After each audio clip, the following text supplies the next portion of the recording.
MCQs का chapter sequence and series. और सबसे पहला पॉइंट है जो आपके सामने आ चुका है, इसमें लिखा है if the third and fourth term of an AP are 6 and 13, यानी कि थर्ड टर्म और फोर्थ टर्म जो है एपीज के अंदर, क्योंकि इसके अंदर एपी, जीपी और एचपी होता है, तो लाजमी मेंशन किया जाता है कि हमें एपी के लिहाज से सोचना है कि जीपी के लिहाज से या एचपी के लिहाज से। तो हम सारे सोच विचार किस लिहाज से करेंगे? एपी के लिहाज से। तो थर्ड आपकी जो टर्म है वो 6 है और फोर्थ टर्म जो है वो 13 है। और आपसे ये कहा जा रहा है कि आप बताएं कि 8 टर्म इस हिसाब से क्या होगी।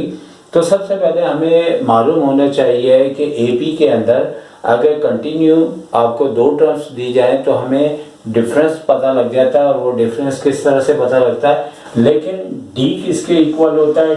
जैसे कि 4 टर्म आपको दी हुई है और उसमें से थर्ड टर्म को हम जैसे ही लेस करेंगे तो हमारे पास कॉमन डिफरेंस आ जाएगा।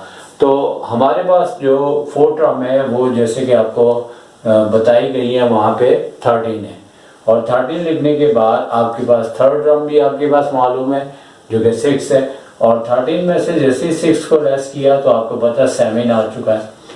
अब हमसे चूँकि 8 टर्म पूछी गई है तो इसके अंदर अभी हमारे पास डी के साथ हमें ए की भी ज़रूरत है। तो इन दोनों टर्म में से थर्ड या फोर्थ टर्म में से हम ए मालूम कर लेंगे। किस तरह से मालूम करेंगे? डी हमारे पास ये आ चुका हुआ है जिसे हम इधर हाईलाइट कर देते हैं। और अब अगर हम थर्ड टर्म लिखते हैं तो थर्ड टर्म का जैसे कि फॉर्मूला होगा a + 2d, यानी कि थर्ड टर्म हो तो d 1 नंबर कम होता है।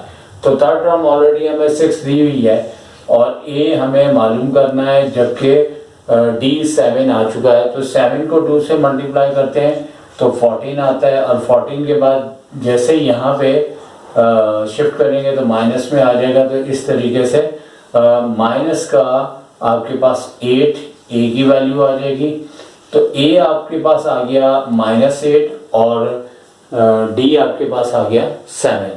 अब सवाल ये पैदा होता है कि हमें मालूम करना है आपका 8 टर्म। तो 8 टर्म हम जैसे ही मालूम करेंगे तो 8 टर्म का फॉर्मूला बनता है a + 7d।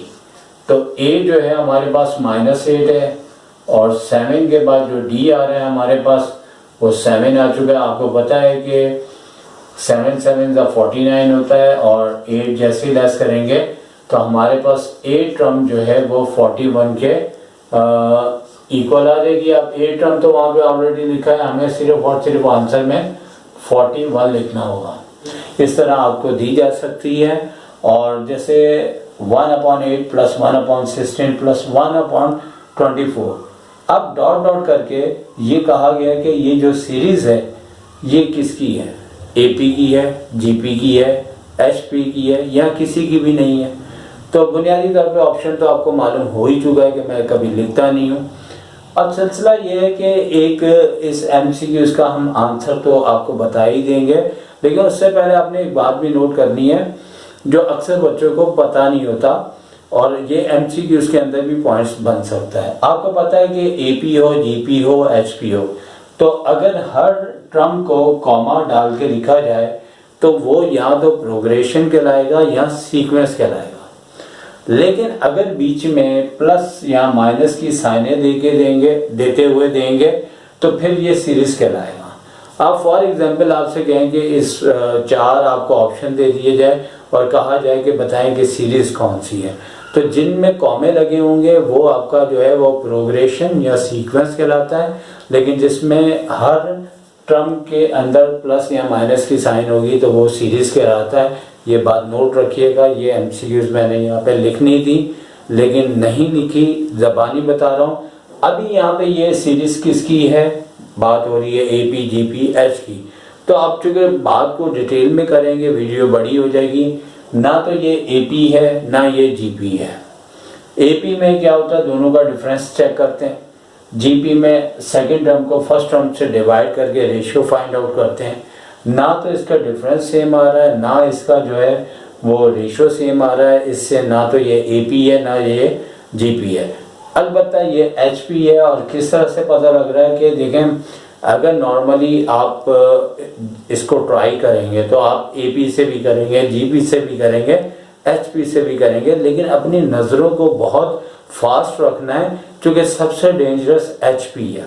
और HP जो है वो AP का रेसिप्रोकल होता है, और HP हार्मोनिक प्रोग्रेशन अपनी बहुत डिटेल नहीं रखता। आपको सिर्फ एक ही एक्सरसाइज दी है, ना सम दिया है, ना उसका सीक्वेंस बाकायदा आपको वाज़े तौर पे दिया है, क्योंकि वो रेसिप्रोकल होता है AP का। तो फौरी तौर पे आपने ये चेक करना है। और सबसे पहले अगर बेहतर हो तो आप HP को ट्राई करें कि इसको उल्टा करते हुए देखें कि इसका डिफरेंस सेम आ रहा है, क्योंकि HP जो है वो रेसिप्रोकल है 1/AP का। अब जैसे मैं इस सीक्वेंस को उल्टा करता हूँ, यानी हर टर्म को मैं उल्टा कर लूँगा, 8/1 है, लिखने की ज़रूरत नहीं है। फिर 16/1 है, वो लिखने की ज़रूरत नहीं है। 24/1 है, वो भी लिखने की। अब आप देखिए 16 में से 8 को लेस करें, यानी हर अगली टर्म को पीछे वाली टर्म से अगर हम माइनस करते हैं तो हमारे पास डिफरेंस सेम आना चाहिए, यानी कि ये T1 है, ये T2 है, ये T3 है। तो T3 में से T2 को लेस करते हैं तो इस तरीके से देखें कि 16 में से मैं 8 को माइनस कर रहा हूँ, और 24 चूँकि मेरी थर्ड टर्म बन रही है, इसमें 16 को लेस कर रहा हूँ, ये भी 8 है, ये भी 8 है, दोनों सेम है। इसका मतलब है कि उसको सीरीज को उल्टा करने पे अगर डिफरेंस सेम आ रहा है तो ये फिर HP होगा। तो नंबर 3 के ऊपर आ जाते हैं और 3 का आंसर फाइंड आउट करते हैं कि क्या बात लिखी हुई है, बल्कि उसका आंसर मैंने यहाँ पे लिख दिया हुआ है। कुछ चीज़ें ऐसी होती हैं कि बुक्स के अंदर से स्टडी करनी पड़ती है, और उन्होंने कुछ ऐसे एक्सपेरिमेंट्स बताए होते हैं जिन्हें हमें याद रखना होता है। उन्हीं बात में से ये भी है कि उन्होंने कहा कि इफ़ AGH यानी कि कैपिटल है, और arithmetic mean, geometric mean and harmonic mean, इनको रिप्रेजेंट कर रहे हैं और between A and B respectively, then अब हमारे पास नीचे इसके मुख्तलिफ जो है आपको ऑप्शन दिए जाएंगे। उन ऑप्शन में से आपका जो करेक्ट ऑप्शन है वो ये होगा कि जिसमें G² is equal to AH, यानी कि कहने का मतलब है कि हमारा जो ज्योमेट्रिक मीन है वो A और H के दरमियान होगा। इसका एक ये प्रॉपर्टीज़ है जो बुक में लिखी हुई है, हर अच्छा स्टूडेंट इसको याद करके जाता है, और ये पॉइंट अब तक का सबसे इम्पोर्टेंट पॉइंट है। साथ साथ बता भी रहा हूँ, इसको याद कर लीजिएगा, फ़ायदा रहे। The sum of an sum infinite GP whose first term 4 and common ratio is 8, then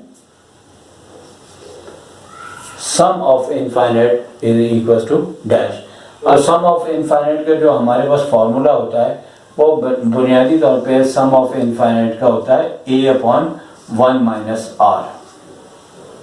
तो हमें जो है आपको फर्स्ट टर्म भी दी है, तो फर्स्ट टर्म A होती है हमारे पास, जो कि 4 दी हुई है, और 1 - R कॉमन रेशियो होता है जो कि डायरेक्ट दिया हुआ है, 8 दिया हुआ है। तो 8 के बाद हम इसे सिर्फ सॉल्व करेंगे, तो सॉल्व करने के बाद देखें कि 4 ऊपर है तो नीचे क्या आ रहा है -7। तो इसका आंसर जो है 4 यानी माइनस ऊपर ले लेते हैं, 4/7, ये हमारे पास इसका आंसर आ गया। यानी कि आप लोगों को फॉर्मूलाज बड़े अच्छे याद करने पड़ेंगे। तो आप नंबर 5 पॉइंट है जो कि पिछले साल में मॉडल पेपर में इन्होंने दिया था, और इसके चांसेस हैं आने के। इसमें ये कहा जा रहा है कि हमें 1,x-1,3 आर इन AP। तो इस टाइप का यहाँ पे भी वही प्रोसेस करना है कि AP में दिया जा रहा है, तो आपका x की वैल्यू इस तरह से निकलेगी कि सेकेंड टर्म को फर्स्ट टर्म में और थर्ड टर्म में से सेकेंड टर्म को लेस करेंगे तो हमारा जो है वो डिफरेंस सेम आएगा। तो x - 1 और ब्रैकेट के बाद यहाँ पे 1 आ जाएगा, क्योंकि फर्स्ट टर्म हमारी 1 है, थर्ड टर्म हमारे पास 3 है, और इसमें से माइनस करना है सेकेंड टर्म को x - 1 को। तो x - 1 तो ऐसे ही है, -1 ऐसे है, और यहाँ पे 3 है तो -x प्लस का 1। अब यहाँ पे इस तरह से बात बनेगी कि ये x इधर आके 2x हो जाएगा, और ये दोनों -2x है, -2 है, उधर जाके ये ऑलरेडी 4 है, 3 और 1 4 है, तो ये उधर जाके प्लस का 2 हो जाएंगे। तो x है तो 6 को जैसे ही हम 2 से डिवाइड करते हैं तो एक 3 आंसर इसका आ जाएगा। तो लिहाजा नंबर 5 का जो आंसर है वो 3 है। इस तरीके से एक बात याद रखें कि एपी के अंदर बहुत ज़्यादा पॉइंट्स नहीं आते, और जो भी आते हैं इससे पहले वाली वीडियोस के अंदर जो मैंने आपको मीन्स के फॉर्मूले बताए थे, arithmetic mean, geometric, harmonic mean, वो डायरेक्ट फार्मूले या फिर उसकी वैल्यूज देके उसके लिहाज से आते हैं। तो इसके बाद इंशाल्लाह हम 7 चैप्टर फिर 8 चैप्टर इसी तरह आगे बढ़ते जाएंगे। और काफ़ी मौसम भी गर्म हो चुका है, वीडियोस बनाने में काफ़ी ज़्यादा मुश्किल होती है, तो आपका फ़र्ज़ बनता है कि वीडियो अच्छी लगे तो आप लाइक करें, कमेंट्स करें। हर टीचर ही, हर शख्स ही ये बात करता है, मैं बहुत कम करता हूँ, लेकिन यही वजह है कि कुछ बच्चों के कमेंट्स मुझे कम ही नज़र आते हैं, क्योंकि बहुत सारे, मैं ख़ुद भी जब वीडियोस देखता हूँ तो बहुत हंसता हूँ, बहुत खुश होता हूँ, तो फिर भी मैं कमेंट नहीं करता और लाइक भी नहीं करता।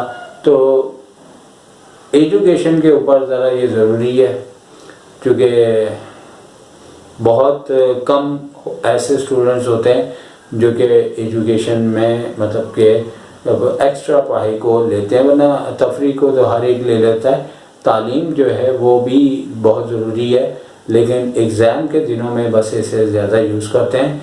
तो इसी बात के साथ मैं इजाज़त चाहूँगा। टेक केयर, अल्लाह हाफिज़।